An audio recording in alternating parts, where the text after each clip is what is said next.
Welcome back to my channel and marketing మేనేజ్మెంట్లో unit 2 market segment and please subscribe చేసుకొని వాళ్ళు ఉంటే subscribe చేసుకోండి and let start the video. What is market segmenting customer markets? Actually segmenting అంటే ఏంది? Segmenting customer అంటే markets means dividing customers into small groups. ఒక గ్రూప్ని ఒక గ్రూప్ ఆఫ్ పీపుల్ని ఒక్క గ్రూప్ చేయడం బేస్డ్ ఆన్ సిమిలర్ క్యారెక్టర్స్. ఇప్పుడు 100 మంది ఉన్నారు, 5 మంది థాట్స్ ఒక్కటేలాగా కలిసిన అనుకో వాళ్ళందరూ ఒక group. All customers are not same, అందరు సేమ్ ఉండరు. So compare to divided them in groups serve them better. Like clothes, ఇప్పుడు మనకు క్లాత్ షాప్ ఉంది, అన్ని సేమ్ క్లాత్స్ పెడితే ఎట్లా నడుస్తాయి? కాదు కదా. ఎవరికి కావాల్సింది ఒక గ్రూప్కి ఒకటి ఎక్సెల్ ఉంటుంది, ఇంకో గ్రూప్ వాళ్ళ డబల్ ఎక్సెల్ ఉంటుంది, ఒక గ్రూప్ వాళ్ళది ఎస్ ఉంటుంది, అట్లా గ్రూప్ వైజ్ ఉంటుంది. And men, women, children called అట్లా ఒక గ్రూప్. ఇది డివైడ్ చేసే గ్రూప్ని మార్కెట్ సెగ్మెంట్ అంటారు. ఓకేనా? ఇందులో జాగ్రఫిక్ ప్లేస్ వాళ్ళు ఎట్లా చూస్ చేసుకుంటారు? Based on place.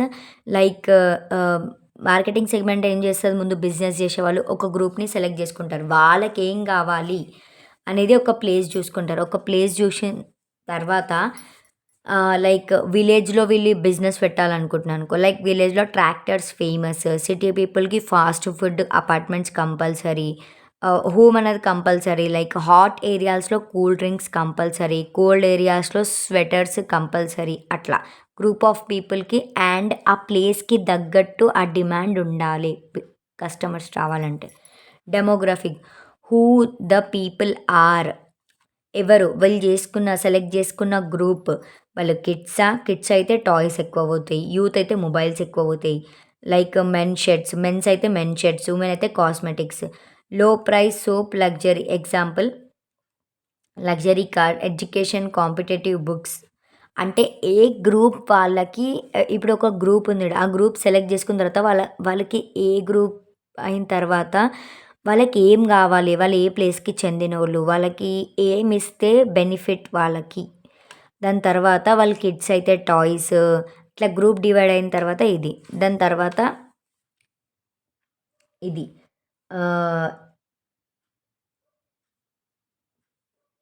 సైకోగ్రఫిక్, how people think and live based on life style, interesting thinking. వాళ్ళ లైఫ్ స్టైల్ ఏంది, ఆ గ్రూప్ ఆఫ్ పీపుల్ది, వాళ్ళ థింకింగ్ ఏంది అనేది కనుక్కుంటుంది. హెల్త్ కాన్షియస్ పీపుల్ అనుకో, ఒకవేళ ఎగ్జాంపుల్ వాళ్ళు ఆర్గానిక్ ఫుడ్ ఏది తింటారు. ఫ్యాషన్ లవర్స్ అనుకోండి, ట్రెండీ క్లాత్స్ వేస్తారు. స్పిరిచువల్ పీపుల్ అనుకోండి, యోగా ప్రొడక్ట్స్. ఒక గ్రూప్ ఆఫ్ పీపుల్ సెలెక్ట్ చేసుకున్న తర్వాత వాళ్ళు ఎలాంటి వాళ్ళది తెలుసుకుంటుంది అది మార్కెట్. కన్జ్యూమర్ మార్కెట్ అనేది తెలుసుకుంటారు. లైక్ బిహేవియర్ లాస్ట్‌ది. How people buy based on buying behaviour. Regular buyers ఉంటారు కొంతమంది, మంత్లీ గ్రోసరీస్ కొనుక్కుంటారు. ఫెస్టివల్ బయర్స్ ఉంటారు, బట్టలు కొనుక్కుంటారు. బ్రాండ్ లాయల్ ఉంటారు, ఓన్లీ వన్ సింబల్ బ్రాండ్‌దే కొనుక్కుంటారు వాళ్ళు, బ్రాండ్ లాయల్ వాళ్ళు. అట్లా ఓకేనా?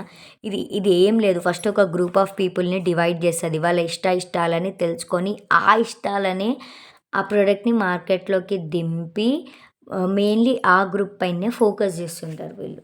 అంతే.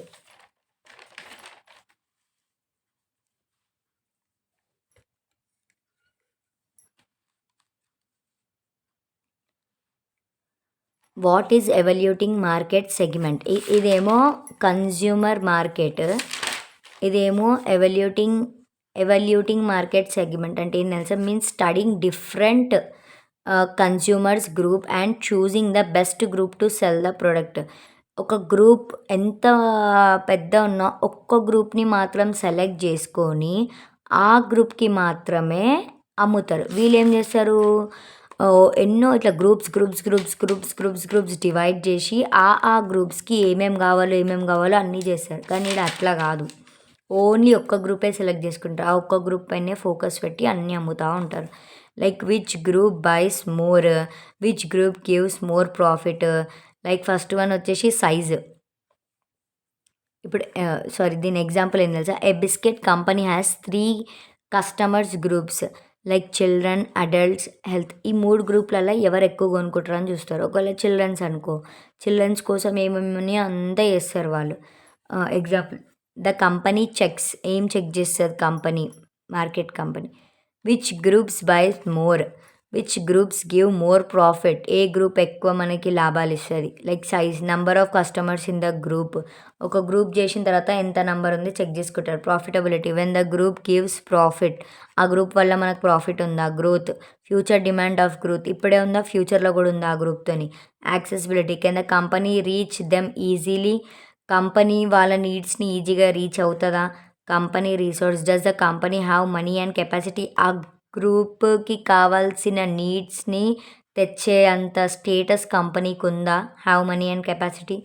Match company strength, do we have money works, group చేసినంత మాత్రంలో కాదు కదా, వాళ్ళకి కావాల్సిన లగ్జరీ నీడ్సా, మిడిల్ నీడ్సా అన్నీ చూసి వాళ్ళకు కెపాసిటీ చూసి అన్నీ తేవాలి కదా మార్కెట్లో. Sir this group, compare all groups, which group is better, select target segment, choose best customer group two focus on, finally they sell the product. ఇదంతా చేసిన తర్వాత ఒక గ్రూప్ సెలెక్ట్ అయిన తర్వాత అన్ని వాళ్ళ నీడ్స్ తెలుసుకొని ఆ ప్రోడక్ట్ అనేది లాంచ్ చేస్తారు వాళ్ళు ఆ గ్రూప్ కోసం మాత్రమే. దీన్ని ఎవల్యూటింగ్ మార్కెట్ సెగ్మెంట్ అంటారు. ఎవల్యూటింగ్ అంటే ఒక్క గ్రూప్ మాత్రమే, నెంబర్ ఆఫ్ పీపుల్ల నుంచి ఒక్క గ్రూప్ని తీసుకురాలి. What are demand measurement, demand measurement and sales forecasting. Demand measurements means finding out how much product customers want, ఎంత డిమాండ్ మెజర్మెంట్ అంటే ఏంటంటే means finding out how much product customers want, కస్టమర్స్కి ఎన్ని products కావాలి. డిమాండ్ మెజర్మెంట్, ఉన్న ప్రొడక్ట్కి demand ఎంత అనేది తెలుస్తుంది. A company check how many soaps people buy in a month, కంపెనీకి తెలుస్తుంది ఒక మంత్లో ఎంత అమ్ముతున్నాము అనేది. డిమాండ్ అనేది తెలుస్తుంది దానికి. సేల్స్ ఫోర్కాస్టింగ్ అంటే ముందే మనం ఎస్టిమేట్ చేసుకోవాలి, ఈ మంత్ ఇంత పోయిందంటే నెక్స్ట్ మంత్ ఇంత పోవచ్చు అనేది ఒక ఎస్టిమేషన్ మనకి. Sales forecasting means estimating the future sales, రేపు ఇంత, ఈ మంత్ ఇంత పోయిందంటే రేపు ఇంకా ఎక్కువ పోవచ్చు. A company estimates it will sell 10,000 soaps next month, 10,000 soap next month 10,000 soaps వెళ్ళొచ్చు. Demand measurement is equals to present demand, demand estimation ఎట్లుంటుందంటే ప్రజెంట్ ఎట్లుంది దీని డిమాండ్, రేపు ఇంకా పెరగవచ్చు, రేపు ఇంకా ఈరోజు 1000 పోతే రేపు 2000 పోవచ్చు అనేది ఎస్టిమేట్ చేస్తుంది. సేల్స్ ఫోర్కాస్టింగ్ అంటే ఫ్యూచర్ సేల్స్ కోసం ఆలోచిస్తుంది. ఇది ఫోర్కాస్టింగ్ అంటేనే ఫ్యూచర్ సేల్స్ కోసం ఆలోచిస్తుంది. మెథడ్స్ ఏంటివి దీనివి, ఫోర్కాస్టింగ్ మెథడ్స్ ఏంటివి. సర్వే మెథడ్, ఆ ప్రోడక్ట్ పైన సర్వే చేస్తారు. కంపెనీ డైరెక్ట్లీ ఆస్ కస్టమర్స్ మా ప్రోడక్ట్ ఎట్లుంది ఒకసారి టెస్ట్ చూడండి అనేది వాళ్ళ దగ్గరకు పోయి ఇస్తారు. సేల్స్ ఫోర్స్ ఒపీనియన్, వాళ్ళకి ఇచ్చి సేల్స్ ఒపీనియన్ గివ్ ఎస్టిమేట్స్, ఒకసారి మా ప్రోడక్ట్ వాడి చూడండి, మీకు వాడితే ఇన్ని బెనిఫిట్స్ ఉన్నాయి, అట్లయితుంది ఇట్లయితుంది అని చెప్తారు వీళ్ళు. Sales man say how much they can sell in the area. Sales man ఒక కంపెనీ వీళ్ళకి ప్రోడక్ట్ ఇస్తారు. ఈ సేల్స్ మ్యాన్ అమ్మి మళ్ళీ వాళ్ళకి చెప్తాడు ఇంత అమ్మినా అని. ఈయనకైతే ఐడియా ఉంటుంది సేల్స్ మ్యాన్కి మార్కెట్లో ఎంత పోతుంది అని చెప్పి. అండ్ పోస్ట్ సేల్ మెథడ్ అంటే ఏంది, యూజ్ ప్రీవియస్ సేల్స్ డేటా, పాత డేటా ఉంటుంది ఈయన దగ్గర. సో ఈయన దగ్గరికి వెళ్ళి కూడా కనెక్ట్ చేసుకొని అంటే ఎంత వెళ్తుంది, ప్రీవియస్గా ఎంత పోయింది, ఫ్యూచర్లో ఎంత మనం తీసుకురావచ్చు మార్కెట్లకి అని చెప్పి. Market test method, product is sold in a small area first, like new drink tested in one city. Expert opinion, expert give advice, marketing expert predict future demand. వీళ్ళు ఏంది ఎక్స్పర్ట్ ఒపీనియన్స్ తీసుకుంటారు వీళ్ళు. ఎందుకు తీసుకుంటారు, market expert predict future demand ఎట్లుందో ఎక్స్పర్ట్స్కి మాత్రమే తెలుస్తుంది కాబట్టి. లైక్ ఇది ఏంటంటే ఫ్యూచర్లో మనం సేల్స్ ఫోర్కాస్టింగ్ అంటే కంపెనీలో ముందే ఎంత ఫోర్కాస్ట్ అవుతుంది అని చెప్పి ఇప్పుడే ఒక ఐడియా ఉండాలంటే వీళ్ళు రెగ్యులర్గా ఎక్కడెక్కడ సేల్స్ చేస్తారో వాళ్ళ దగ్గరికి ఒపీనియన్స్ తీసుకొని వాళ్ళ మార్కెట్లో అది దింపుదామని చెప్పి. లైక్ ఈరోజు 10,000 అమ్మిరు ఈ సేల్స్ మ్యాన్ వాళ్ళు, వీళ్ళ దగ్గరికి వీళ్ళు తీసుకుంటారు అనమాట ఐడియా. ఈరోజు మీకు ఎంత పోయింది, ఇంత పోయింది, రేపు ఇంత పోతుంది అని చెప్పి ఆ ప్రోడక్ట్ పైన ఇంకా మార్కెట్ టెస్టింగ్ చేసి ఎక్స్పర్ట్స్ ఒపీనియన్ తీసుకొని ఈరోజు 1000 పోయింది రేపు ఎంత పోవచ్చు అని డిమాండ్ ఫోర్కాస్టింగ్ చేసుకుంటారు. వీళ్ళు అంతా అమ్ముతారు తర్వాత మార్కెట్కి తెచ్చి. What is product position, and it's strategies. Product position అంటే ఏంది అండ్ ఇట్స్ ప్రొడక్ట్ పొజిషన్ అనేది ఏంది, మార్కెట్‌లో ఆ ప్రొడక్ట్ పొజిషన్ ఏముంది? ఒక ప్రొడక్ట్‌కి మంచి నేమ్ ఉంటేనే అందరూ కస్టమర్స్ వచ్చి కొనుక్కుంటారు. అండ్ స్ట్రాటజీస్ అంటే ఒక ప్రొడక్ట్ మనం అనుకున్నాము. అనుకున్న తర్వాత దాన్ని ఏమేం చూసి కొనుక్కుంటారు ప్రజలు? ఏమేం చూసి కొనుక్కుంటారు? లైక్ ఇప్పుడు ఒక పర్టిక్యులర్ మన ప్రొడక్ట్ అనంగానే ఇప్పుడు పార్లేజీ అనంగానే మనకొక చిన్న పిల్ల బొమ్మ మైండ్‌లో తిరుగుతుంటది. అట్లా మన ప్రొడక్ట్ అనంగానే ఒక ఇమేజ్ అనేది రావాలి మన మైండ్‌లో. అప్పుడైతేనే నువ్వు సక్సెస్ అయినట్టు. Creating a clear image product in the customers mind.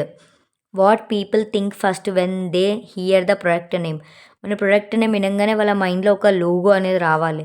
Like Colgate అనంగానే అదొక టూత్ పేస్ట్, టీత్ ప్రొటెక్షన్ అని గుర్తొస్తది. సెన్సోడైన్ అనంగానే సెన్సిటివ్ టీత్ ఉన్న వాళ్ళు యూజ్ చేస్తారు. అట్లా మన ప్రొడక్ట్ అనంగానే ఏదన్నా ఒకటి రావాలి మైండ్‌లో. ఇది example. Price based, cheap or costly. Cheap or costly 2 మైండ్‌లో పెట్టుకొని అమ్మాలి. చీప్ అంటే 2 టైప్స్ అమ్మాలి. చీప్ చీప్ అంటే ఇక్కడ చీప్ అని ఇది అర్థం గాదు. లైక్ కొన్ని లో కాస్ట్ పేస్ట్ ఉంటాయి. కొన్ని హై కాస్ట్ పేస్ట్ ఉంటాయి. మళ్ళీ దానికి కావాల్సిన బెనిఫిట్స్ దానికి మాత్రమే ఉంటాయి. Benefit based product by main benefit. ప్రజలకి ఆ ప్రొడక్ట్ వల్ల బెనిఫిట్ ఏంది అనేది ఖచ్చితంగా తెలవాలి. ఆ బెనిఫిట్ అనేది ఉండాలి మీరు అమ్మే ప్రొడక్ట్‌లో వాళ్ళకి. క్వాలిటీ ఇప్పుడు ఈ కోల్‌గేట్ ఎందుకు కొనుక్కుంటాడు? సెన్సిటివ్ ఉంది కాబట్టి సెన్సిటివ్ కొనుక్కుంటారు. అట్లనే మీ ప్రొడక్ట్‌లో వాళ్ళకి యూజ్ అయ్యేది ఏదైనా ఉంటేనే వాళ్ళు కొనుక్కుంటారు. Quality based product as high quality. Product high quality ఉంటేనే మార్కెట్‌లో మంచి నేమ్ ఉంటది. లైక్ యాపిల్ ఎంత కాస్ట్‌లీ అయినా కూడా కొనుక్కుంటారు. ఎందుకంటే క్వాలిటీ బావుంటది కాబట్టి. యూజర్ బేస్డ్ స్పెసిఫిక్ యూజర్ కొంతమంది ఉంటారు యూజర్ బేస్డ్ వాళ్ళు అది మాత్రమే వాడుతారు. వేరేదేది వాడరు. User product by usage like sports everything. Sports person వాళ్ళు ఎవ్రీ డ్రింక్ తాగుతారు. కొంతమంది మాత్రమే తాగుతారు కదా! లైక్ స్పోర్ట్స్ వాళ్ళు. ఆ గ్రూప్ మాత్రమే తాగుతారు. కొంతమందికి ఏది అలవాటో ఆ గ్రూప్ అది మాత్రమే చేస్తది. ఆ గ్రూప్ వాళ్ళ కోసం ఇది. Competitor based product are better then. Competitors ఎట్లా అంటే మార్కెట్‌లో ఏ ప్రొడక్ట్ ఉన్నా కాంపిటీటర్స్ ఎక్కువైపోతారు. ఎమోషనల్ బేస్డ్ అంటే వీళ్ళు కొంతమంది ఉంటారు. వాళ్ళ products using safely and feeling like LIC security దానిపైన ఎక్కువ ఫోకస్ చేస్తుంటారు వీళ్ళు. స్ట్రాటజీస్ అంటే నీ ప్రొడక్ట్ అమ్మడానికి నువ్వు ఇవన్నీ స్ట్రాటజీస్ వాడితేనే నువ్వు ఆ ప్రొడక్ట్‌ని మంచిగా అమ్మగలుగుతావు. నీ ప్రొడక్ట్ మంచి పొజిషన్‌లో ఉంటది. అంతే. ఇదే అంటే ఇదే ఎగ్జాక్ట్ రాయకండి. ప్రొడక్ట్ పొజిషన్ అంటే ఏంది? నీ ప్రొడక్ట్ మంచి క్వాలిటీ ఉండాలి, మంచి లోగో ఉండాలి, మంచి బెనిఫిట్స్ ఉండాలి. అప్పుడు ఏ టైంలో ఎక్కడ అమ్మాలో నీకు ఐడియా ఉండాలి. అప్పుడైతేనే మార్కెట్‌లో ఆ ప్రొడక్ట్‌కి మంచి పొజిషన్ ఉంటది. నువ్వు ఏవైతే కష్టపడుతున్నావో